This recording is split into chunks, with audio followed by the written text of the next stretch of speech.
Are you wondering how top leaders foster a culture that not only drives success but also embraces diversity and inclusion? Hi, I'm Kiran Maistry. Welcome to Future of Our People. It's a podcast series dedicated to leaders who are shaping the future of work. Today, we're delighted to have Mr. Rohan Vaswani, the Chief Human Resource Officer for Nexus Select Trust. With over 22 years of global expertise spanning across India, China, Southeast Asia, and Middle East, Rohan has made a significant strides in the field of retail, manufacturing, real estate construction, and ITES. His extensive experience in human resource management, coupled with his adaptable approach to working in global, multifunctional, and multicultural teams, makes him a remarkable leader in the HR domain.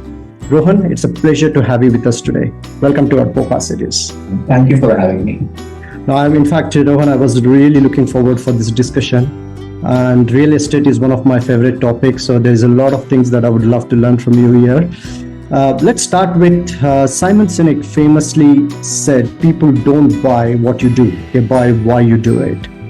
On that note, what's your why and how is there any example how your purpose has influenced a major decision in your career? Why is very personal. I would say, this is all about the well-being and happiness of my family. That whatever I do should translate into that. And personally, for me, it should be a sense of achievement. That whatever in my life that I do, and whenever I hang up my boots, there should be a sense of achievement, and not only during that time, but on a daily basis. That have I contributed something? Have I justified my existence as a professional and as a various roles that I play in my personal life? So that is something that I keep wondering about, and these things are very important for me. The sense of achievement is what you thrive on, right? That's right. In my own eyes. It needs to be in my own eyes. I'm not so concerned about the accolades and the recognition that I would get it, outside or within the organization. Those are important, but in my own eyes, I should have been able to make that contribution or have that sense of achievement, even though it may just go unnoticed elsewhere. It's very common, right? Few things that what we do often get unnoticed as well.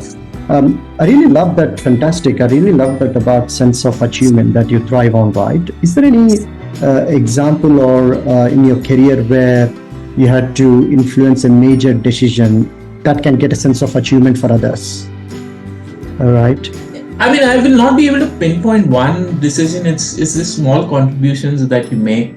Is the small contribution, let's say, I have made in, at least in 5 or 10 people's employees' lives by ensuring that when they were not performing, they were not doing great, speaking to them, trying to find out what exactly is the reason why they have not been able to perform, and right to get to the root cause analysis and give them some development opportunity, at the same time make things easier for them. In one case, there was an issue of timing, which was a small thing that we did. For one person, it was the location that he was not able to adapt to. We changed his location, and there are a few examples where there's some skill set which was missing, which we thought that if we are able to train that person in that, then things may get better for that person. So these are the small things, but by ensuring that these things happen, and when you go back and you see, those people are still in the organization, in the current organization where I'm working, or in the previous organization where I've worked, and those individuals are thriving now. And when they thank you, time and again, when you speak to them or on WhatsApp suddenly, on Teachers' Day or on Guru Purnima Day, when you get a message for them with that example, sir, thank you, you supported me at that point of time. That is something which is really fulfilling when you hear that or when you read that. Nothing very specific, I would say, which kind of, one incident, but there are many small ones that has helped me looking at this in a very different way. That's fantastic info. That is fantastic example, Rohan. In a way, the small marginal helps or support that you give, right, where employees like to be feel valued and heard, and even having those conversations and elevating their performances to the next level makes a lot of difference. Thank you, by the way, for sharing that. And that goes to the fact of leadership, right? I often like to touch base on leadership as well. I mean, leadership styles have evolved over time, especially through significant experiences, right? I was looking at a Gallup poll. The most effective leaders adapt their styles to meet the needs of the times and the situation. Is there any example or a story that you can share where the challenge you faced and that you had to reshape your leadership approach? Well, I'll give not a very recent example when it came to during the COVID time, and when the first, I guess it was 7 days of lockdown that happened, or 14 days. Everyone thought, great, it's a paid holiday. Let's enjoy these 7 or 14 days. And slowly everyone realized that the gravity of the situation, and everything was closed, the businesses were closed, and we are basically nothing but malls, right? And malls were the first places that were shut down, and it continued for a while. All our peers, industry, competitors, most of them, they said that, okay, let's reduce the manpower, let's reduce some of the cost, let's reduce salaries of employees, or by way of some adjustment, let's first reduce these kind of costs. And I would say we were one of the few organizations at that point of time where, when the decision was with us, with the management team, and that was the time, even though this was, if I have to put it, this was discussed, that what should be our strategy. And that is the time the CEO and I first had a conversation on it. And my first statement to him was, sir, we have to go by the value, and our value is caring. And this is the time that we need to ensure. And he said, Rohan, I couldn't expect any less from you. And I too believe in the same philosophy, that when the going gets tough, that is the time where you have to hold true to your value, to how much ever extent. The year has been good, though this is a temporary phase. We will not do any of these things that are happening in the market. So we did not cut the salaries, we did not adjust any leaves. In fact, we spent more on employee wellness, and even right from having a doctor on board, we were able to save lives. We tied up with one company which was providing counseling, people working from home. A lot of these mental issues were also coming out at that point of time. So we spend a lot more, in fact, on doing that. And of course, our bonuses, we did not give any increments as such, but we paid the bonuses as well. So that is one great example where I'm really proud of, that I was part of the decision making, and the thought process that I had, and the way I approached and had discussed with my CEO, who 100% agreed with me. Yeah. That was fantastic. And that's a classic example of living by your core values. Right? That's correct. As you rightly mentioned, one of your core values is caring, but it's all about living and breathing with that. And especially in a challenging and situations where you could not believe that. And I could imagine that could be most difficult time for businesses. I know many businesses struggle, but especially being in real estate, where it's a very hard decision, because that was one of the industry which kind of directly impacted, right? For the especially post-COVID for 2 years. Right? Yeah, that's correct. All the malls had to be closed down, and I could imagine it could not be an easy decision. But again, if when you go by core values, then you take care of your employees take care of your customers, and customers take care of your business. So brilliant. And I think that leads me to a topic on culture as well, right? I'm a firm believer of that culture delivers business results.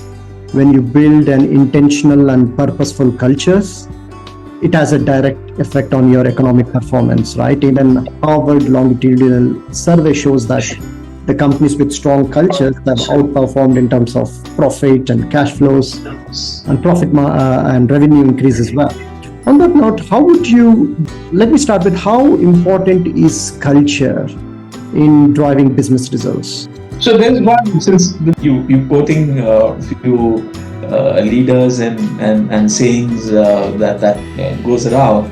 One saying is, I don't know who said this, but culture eats strategy for breakfast. I too believe in this, that culture is the most important thing. And then I guess all the great companies, Indian or multinational, that right from Tata's or you take Google, all these companies, what you're talking about, they thrive on their culture.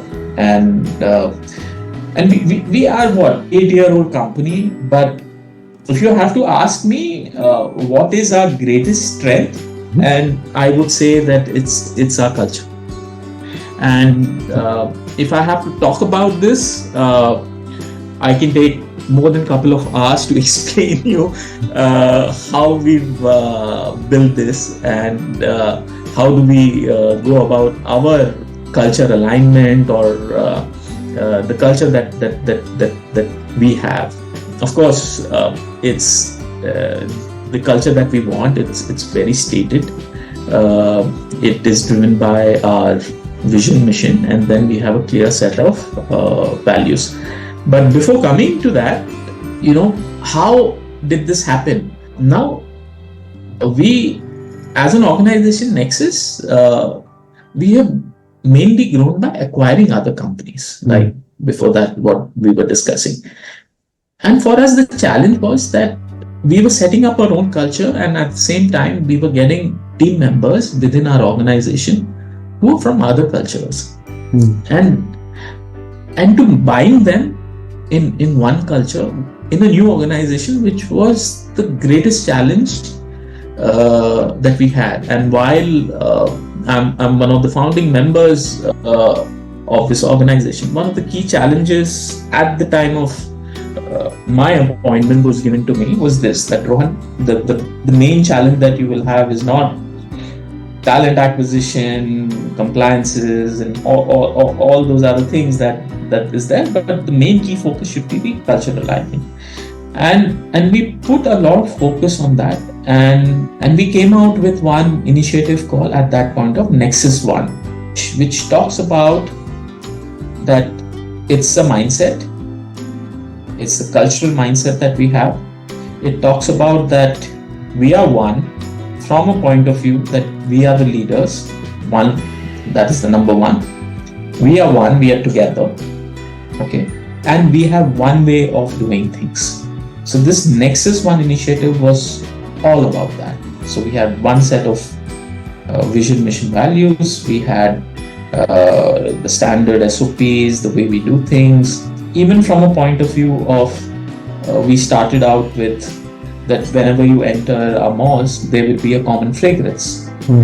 There would be a common music. There would be a common uniform. There would be a common way of the way you get greeted at our malls. Everything. So we went into the minutest of details, and to have that culture and to ensure that this culture is an integral part of the way we do things. Everything that we did, people related, were evolved around the value system that is there. So our be it in terms of our competency framework, be it in terms of our reward and recognition, be it in terms of our diversity and inclusion practices, everything revolved around the value and the vision and the mission. If any activity that we did or any initiative that we started should support or should help us building that Nexus culture, and that is the way that we've been contributing so far. And it's not that we don't measure it, we do measure it. Maybe during this conversation I will tell you how do we measure our culture. That's something I would love to understand as well. How do you measure culture as well? I want to acknowledge the fact that thank you for sharing that in detail, right? Because clearly it could be further evidenced how Nexus Select Trust became one of the first public real investment trusts. It clearly goes to the fact that when you had that Nexus One as one culture, your culture has delivered the results. You being in terms of either being first public real investment trust or in terms of employee growth, what I could see that you've grown by almost 20% over the last year in terms of at least employee growth, right? So this has clearly resulted in the results. I would love to understand more often than not, I often speak to many companies, they struggle, especially when you start growing, right? It's very hard to maintain the culture. But that example that you shared about in terms of having that clear set of values that can imbibe, right? How did you go about activating that? More often than not, where we have these core values, but if you speak to employees, right, what are your core values? People are not able to articulate it, at least based on my experience, what I've spoken to employees or what I've done. So what is the best way of activating these core values within the company that really kind of dictates this is our culture, right? This is what we thrive for, and this is where we belong, and these are the way that we do, and this is the way we take decisions as well. So I'm more interested about activation, and also I'm more interested in about how do you measure the results as well. Interesting. Like I said, that everything that we do revolves around our values. So if I have to give you an example, our reward and recognition. So it is the value that you have exhibited that will get you a Nexus Hero award. So Nexus Hero is our R&R program. So there is a whole detail and process around about it.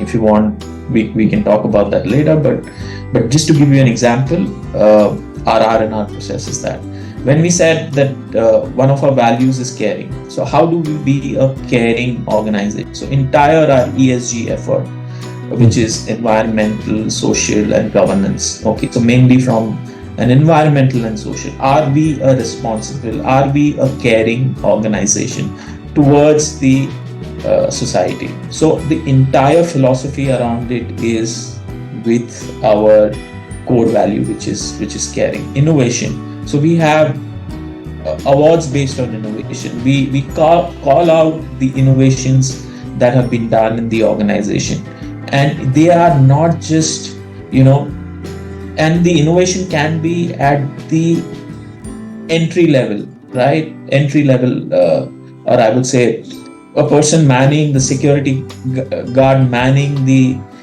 gate. The innovation starts from here.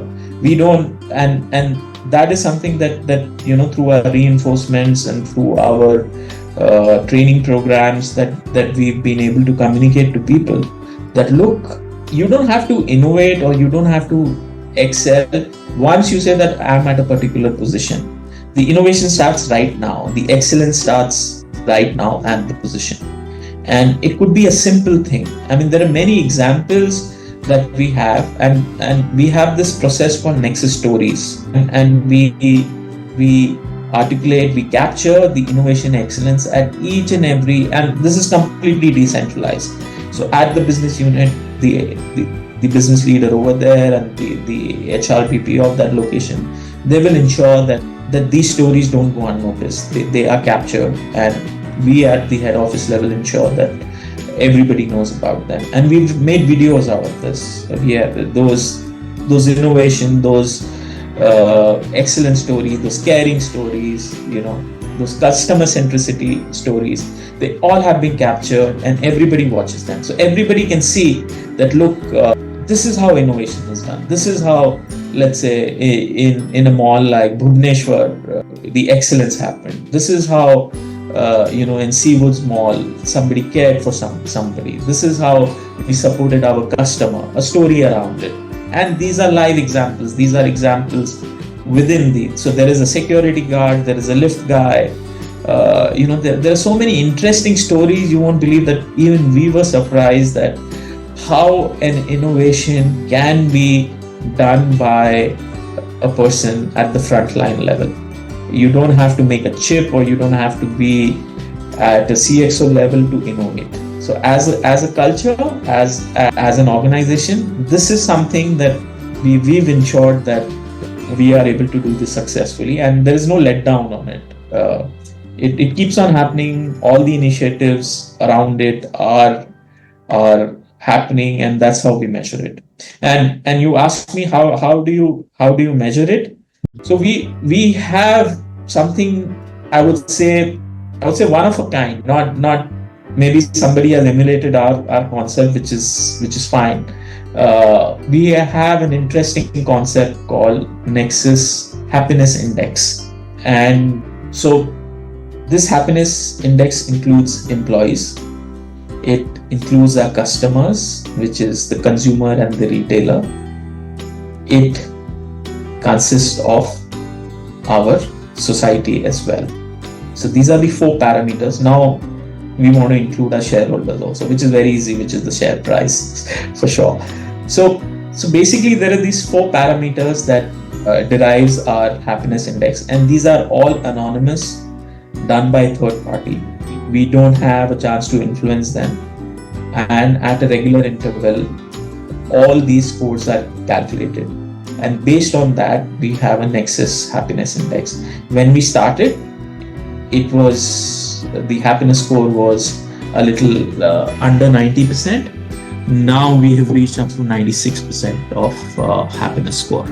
Brilliant. Rohan, this is a fantastic example, and I could easily go and say that this is the first time I've heard somebody measuring their culture as well in such a principled and very focused way. And so one happiness for everyone. So yes.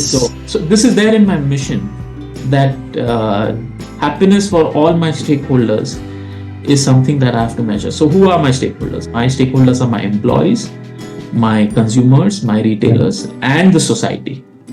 And whatever I do, so it becomes very easy for me when I'm calculating the happiness score, and where I have all these 4 parameters. All my employees, and team members, it's in their goal sheets as well. So everybody is aligned to this. It's not that this is something which is done at the top. By the way, thank you for that.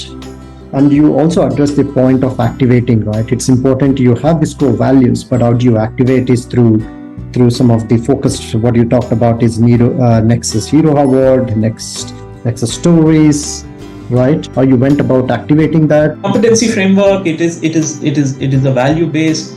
That are these competencies enabling these values, or and how they are doing it, and how I'm going to measure it.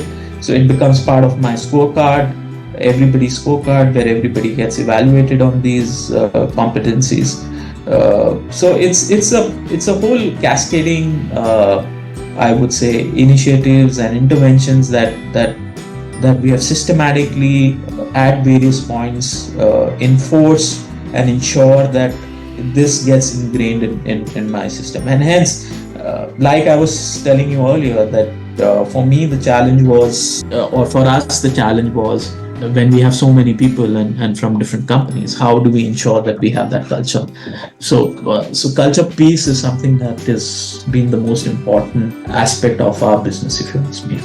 Brilliant. And I also wanted to applaud that you again live by core values, because I was in reading one of the report whereby you have commissioned multiple solar and hybrid power plants, right? That's correct. That's almost, is it 12,500 tons per annum? That's quite impressive. Again, that's one of your core values as well, right? In terms of your improving sustainability efforts as well. That's correct. So hence, like I told you earlier, that my complete ESG framework, ESG initiatives, it is part of my core values, which is caring. It is also innovative. It also leads to excellence, because not only you are a responsible citizen, but you are getting sustainable and environment friendly energy, which reduces your cost as well. So by doing this, you've been innovative and at the same time being more responsible. Of course, you have to put a lot of effort. You have to have that resolve. It's not that easy, but then it's something that what we have to do is what we have to do. That's impressive.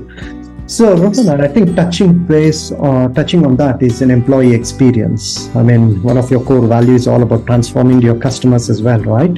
So, on that note, I was looking at the latest 2024 Gallup report, where we have such low engagement, especially in India. Almost 76% of employees either actively or not engaged, right? 1 in 4 employees are engaged. So ultimately, this is impacting the productivity as well. So the one big question is, how do leaders can improve the productivity of the employees in order to you as a business deliver business results, right? If your employees are engaged, that can result in terms of your productivity, your customer service. It can impact in every way that you can think of. So what's your take? What's your take on such a low disengagement, and what are the best practices that you could share that has helped in your, as you rightly pointed, in terms of happiness index, right? What is it one can learn and improve the engagement? My mission is all about to improve that experience for employees, right? Move that disengagement to higher engagement. The more happier employees that we have, it's a much better planet we can have, right? So I'm more interested in touching that topic as well. Any insights around that? I mean, you gotta keep things simple. Don't make it too complicated. That's my view. And engagement, and that's one of my good interview questions when I'm looking at the HR team members, or when I'm looking at leadership hiring, is what according to them is engagement. And most of the people generally answer that, look, engagement is all about doing the fun activities, taking them out for a picnic or an offsite, or doing few things, fun things, and that is what is driving engagement, which is completely wrong.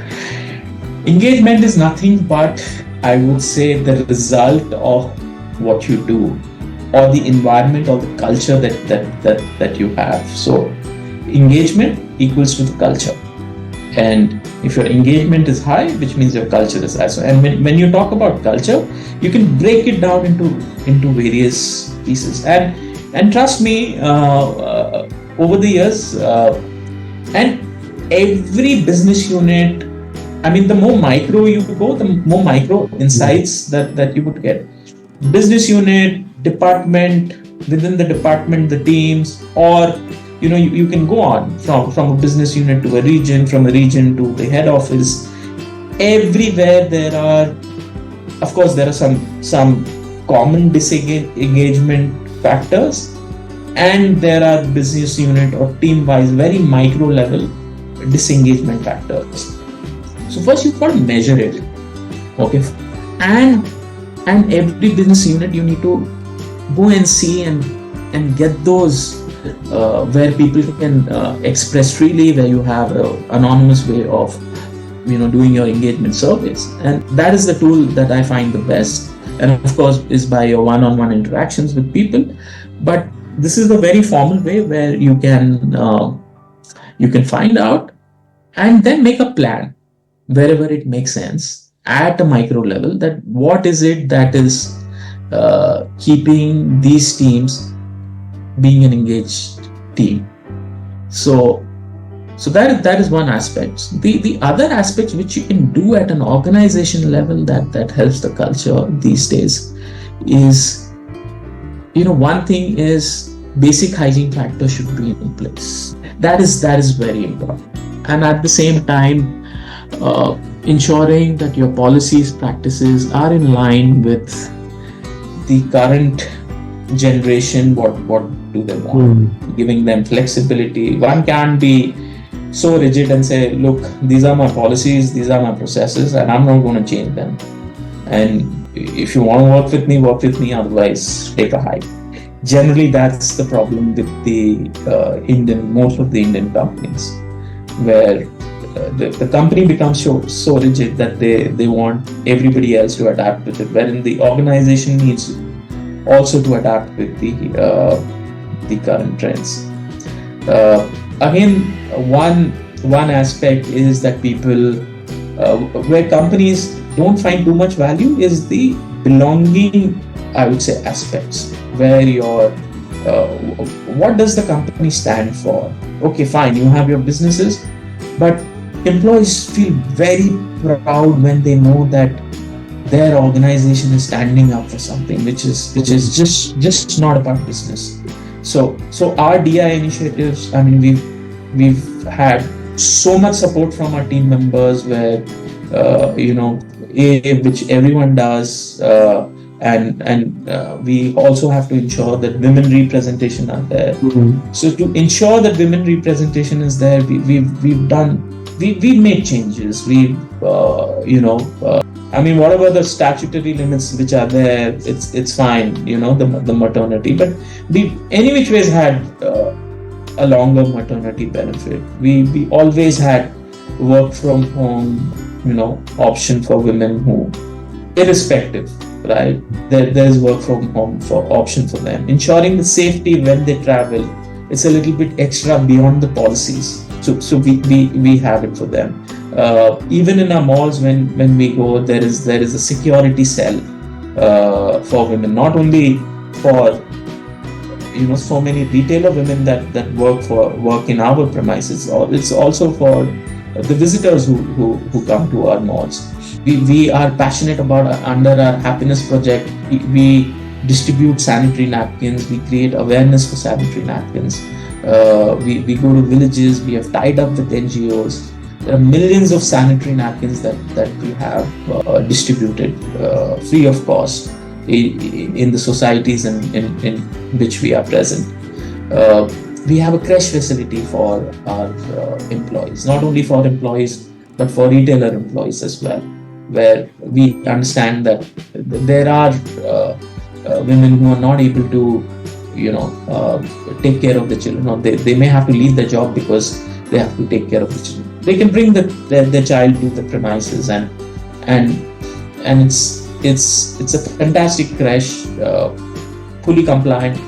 In fact, the visitors who come, they often ask us, can their child play in that creche for some time while they are shopping. So an ecosystem around women to ensure that the women representation increases is that we have done. We also what percentage of your workforce are women right now, Rohan? We are closer to 26% right now. What was before 2 years back? 2 years back we were at around about 24%. Okay. There's an increase. Plus, also what happens is that when we acquire a newer company or an asset, that is the time our base goes down more often than not, because our diversity numbers are higher. When we acquire, most often than not, the diversity numbers over there are a little lower. Then we need to have, and this is not a quick fix. There is a lot of right from sensitization to the other things that we do, and then ensuring the numbers go up. So every year is something that we have decided that whatever our base is, our aim is to increase it by 1%. 1%. I mean, these are fantastic elements that you've suggested, right? I mean, from an organization point of view, we need to have that flexibility because the employee expectations are shifting. Now, employees are looking to work for an organization that has a purpose, right? And they should be able to connect to their purpose as well. And they're not looking for a manager, they're looking for a coach. They are not looking for annual review, they are looking for ongoing development. So this is just about the women diversity. We have people from the defense background, ensuring that people who have retired, war veterans, their kin, they get employed with us. And then we also support people with disability. We have more than 75 people working who are disabled, and the engagement for them, the care for them is at a different level. And we ensure that people who come, and that is what something that when our team members see that this organization is just not about the general business. If it being such a large company, and when we talk about all the numbers that the company achieves, and you are not able to do something for the society, for the general public, you then what's the use of that organization? And these are the intangible things. I mean, I would say these are the tangible things that the organization does, and that's what makes a difference. And this is one of the key factors, which the Indian organizations don't do. The trend is changing. Everybody is looking at these things. Then there is an LGBTQ aspect where we are also working on. So there are a lot of things that goes in this area to ensure that the belonging aspect is there. You talked about the lakes that we adopt, the villages that we have adopted, the happiness project where we create awareness about using sanitary napkins and cervical cancer. So there are these lot of initiatives that we do, which is just not the usual business, which is beyond that. Yeah. Now, these are fantastic.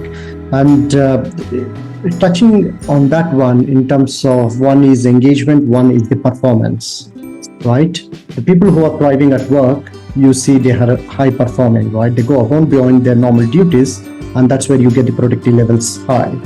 So how, and based on your experience, and I was looking at the Gallup report as well, managers play a critical role here to improve the performance of their employees, right? To take up their productivity levels.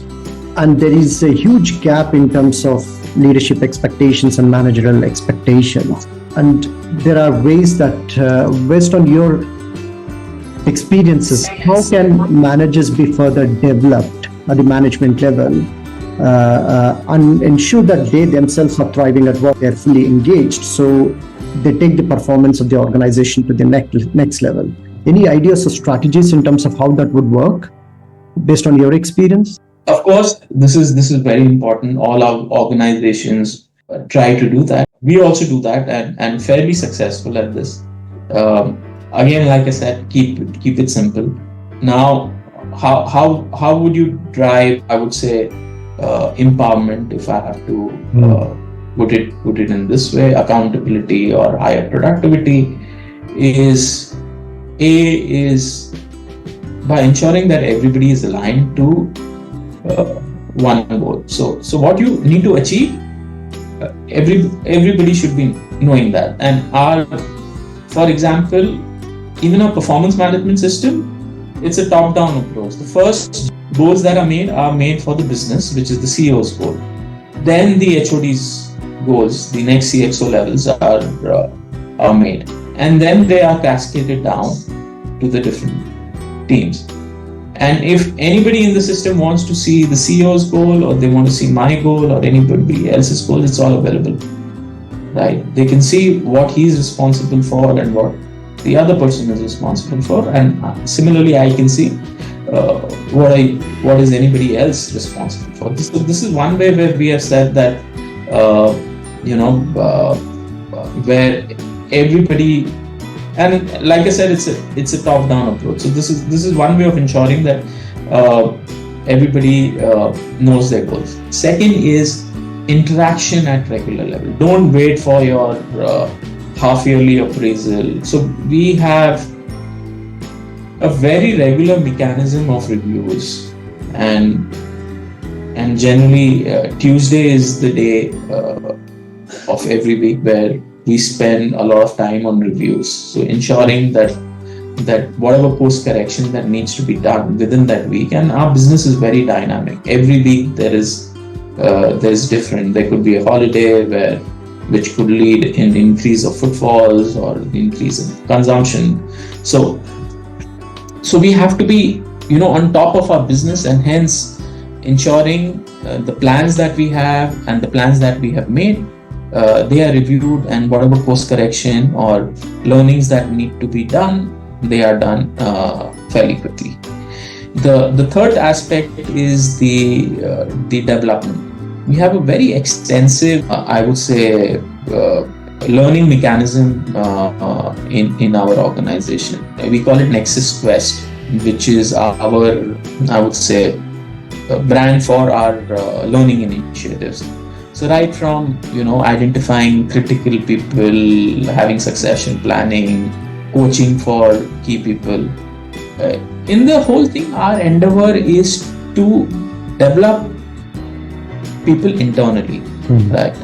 So my endeavor is that most of the positions that arise due to expansion in business or through attrition are filled internally, and more than 80% of my, I would say, positions, key positions that I've identified, are being filled internally. Okay. I must have enough pipeline. I must have a robust mechanism of training these people or ensuring that they are ready for the next level and ensuring the bench strength. So that is one of the key activities or the key initiatives that we are doing, which is a continual one, is to ensure that the leadership pipeline in our organization is ready, because we are looking at great expansion right now. And it's not that we don't take people from out, we do. There are times there may be a leader ready, but he or she may not be able to move out of that location. So in those circumstances, if it's something that we may look at somebody from outside, but most of the times we've been able to have these positions filled internally. So this is one of the great aspects, and last but not the least is room for mistake. We allow people to make mistakes once you empower them, and once that decision is there. And there are decisions that we have taken, and those might not have worked fully or partly, but we've been able to give that room for people, and it's through examples that people have seen that the company tried, probably it did not work with this person, which is fine, and that person is still within the organization and thriving probably in some other role. So that room for this may be a chance, it may not work, but is something that we do as an organization, and I'm happy to say that most of the decisions that we have taken have been successful when it comes to people and development and giving them higher responsibility. This is great, and I think I love the fact of that psychological safety, right? In terms of people do make mistakes. Sometimes they're not fit, right? If they're not fit, they have an opportunities to work cross-functionally, and also opportunity, and as you rightly suggested, right, internal promotions as well, right? If they do perform well, they know their career path, where they're going to head as well. So that psychological safety that you talked about, giving that empowerment, and also assessing in terms of knowledge, skills, and fit. If they're not fit, then that cross-functional. So these are fantastic examples, Rohan, and I've got a lot of questions to carry, but I'm also very cautious with time. Finally, I just wanted to understand in terms of, as you look into future, what are your priorities in terms of people, and is there anything that you wanted to do, share about in terms of your future aspirations? My future aspiration is to be more fitter, personally, and be relevant with the changing times. So this is my personally, as an organization, it's something very similar. The organization needs to be fitter and relevant, and hence is the new initiative that we have started, which is Nexus 2.0. Okay. This is from the time of listing. So Nexus 1 was all about unification, doing things in a similar way. wherein carrying on what Nexus 1 is all about, Nexus 2.0 is all about differentiation. That what different things now that we need to do in every aspect to be relevant and to be successful and to sustain and surpass the growth that we have seen in last 8 years. So Nexus 2.0 is something all about that, and this is something that my CEO, Mr. Talab Sehgal, is very, very passionate about. He personally drives this, and we've been able to, have some wonderful insights which we wouldn't have thought about it had we been just going about our business the usual way. When things are going great, you say, okay, why fix something which is not broken, let it continue. But we've had examples where companies did not innovate, they did not change with times, and they become redundant. So Nexus 2.0 is all about ensuring that we through differentiation we are able to still maintain the leadership position. What I love about this conversation here, Rohan, is the clarity of thoughts that you have, right? In terms of strategy as well, the Nexus 1.0 was all about that, getting that united, right?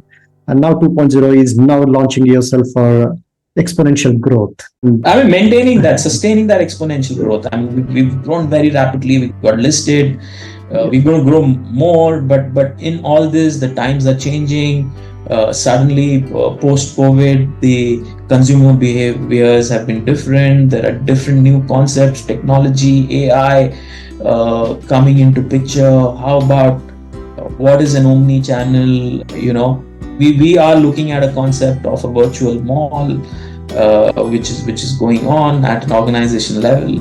So there's a lot of interesting things happening, which is just not about your normal course of business, and hence people are engaged. They get to see new things. They get to try different concepts, and that is the reason why our engagement levels are above 90. Like India, you said that this engagement levels are what, 30%, Yes. more than 70% are not engaged.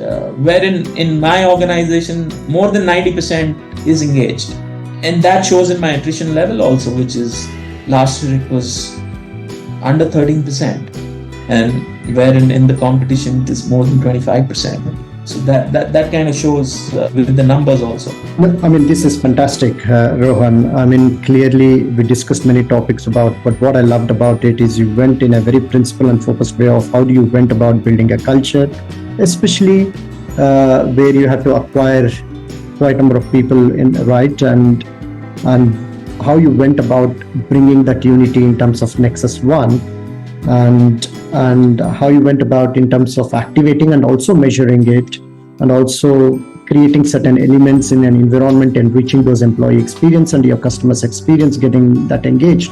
No wonder why your attrition level is low. But most importantly, what I loved about is creating that career development plan for employees to grow internally, right? If you perform well, you know where you can go next. That I personally feel is very important, because that's what people look for. All high performers like to be a part of something bigger than themselves. And when you as an organization is performing, and when you're creating that career path, you could retain talent as well. These are fantastic examples. I could say, Rohan, I would love to continue for next 1 hour as well in terms of knowing. I'm also cautious for your time. I'm also cautious of your the length of the video as well. But thank you for your time. Thank you for sharing your valuable insights. And my pleasure. It brought back, which through this conversation I could relive them. It just when I could go back and kind of see how did we make those stories, how we went to different places, and ensuring the values that people live are captured. Like really great memories. Thank you for doing this and bringing back those wonderful memories as well for me. Thank you, Rohan, and really wish you all the best for your future and your Nexus 2.0 vision as well. And we will stay in touch. Definitely, Kiran. Thank you so much.